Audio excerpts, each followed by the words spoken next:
Have you ever watched a movie and realized the villain isn't the villain, it's capitalism? Or read a novel where two people are fighting but deep inside you know this is actually about class?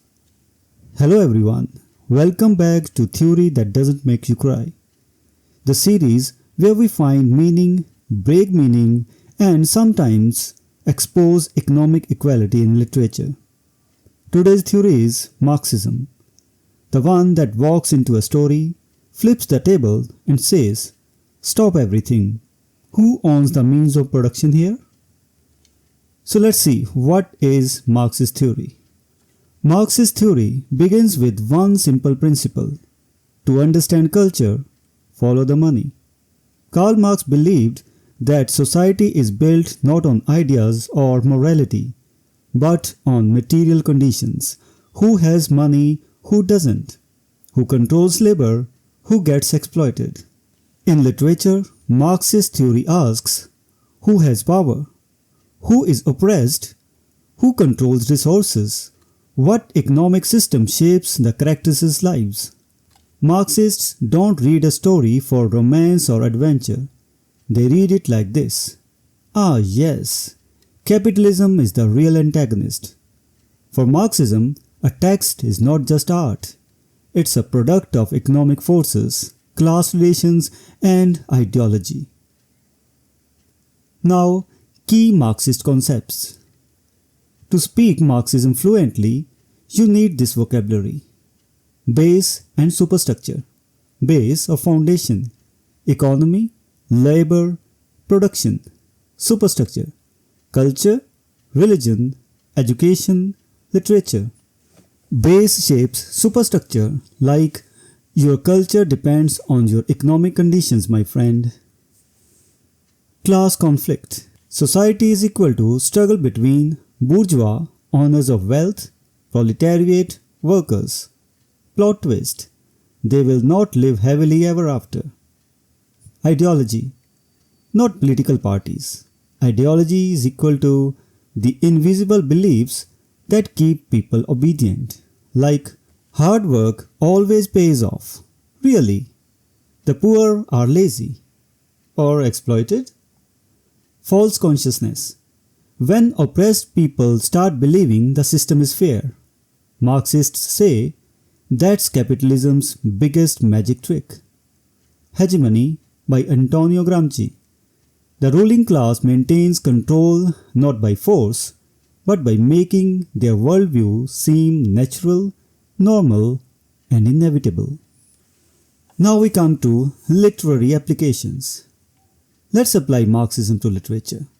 Oliver Twist by Charles Dickens shows brutal poverty, child labor, and exploitation.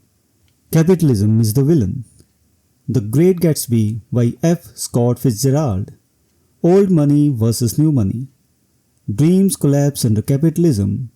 Class determines fate. Mother Courage and Her Children by Brecht. War is equal to business. People die, capitalists profit. And Bollywood example: every time a poor hero falls in love with a rich heroine, or a rich villain exploits workers, or poor person sings about dreams, Marxist theory quietly takes notes. And a funny real-life example. Imagine you are at home. Your sibling is watching Netflix. Your mother is cooking. Your father is complaining about electricity bills. According to Marx, your house is a mini economy where someone owns the TV, bourgeois. Someone does the emotional labor, proletariat. Someone controls the snacks, means of production. Someone gets no benefits but all responsibilities, exploited class.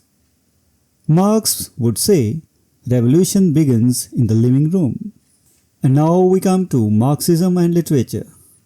A Marxist reading of a text reveals class tensions, economic pressure on characters, how money shapes morality, how the poor are punished, how the rich justify their luxury, how systems exploit individuals, how stories reinforce or challenge capitalism.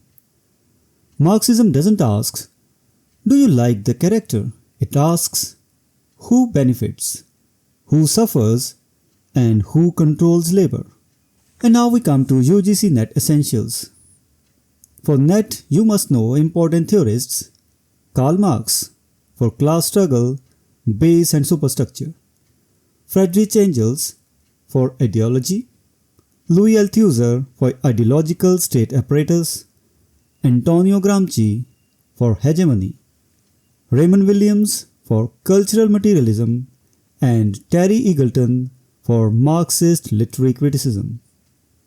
And key terms: material conditions, class conflict, ideology, commodity fetishism, means of production, reification, and false consciousness.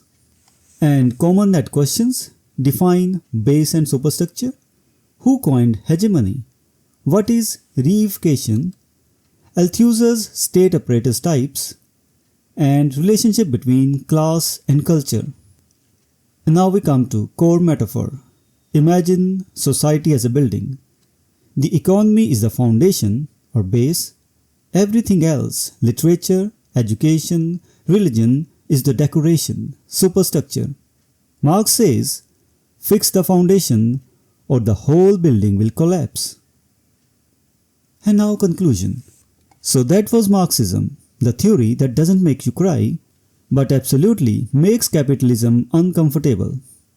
It teaches us to ask, who has power? Who is exploited? How does money shape culture? Who benefits from narrative? And of course, always follow the money. And in the next episode, we explore the theory that says your dreams, fears, and weird obsessions are all literature's business. Yup. Psychoanalysis is next.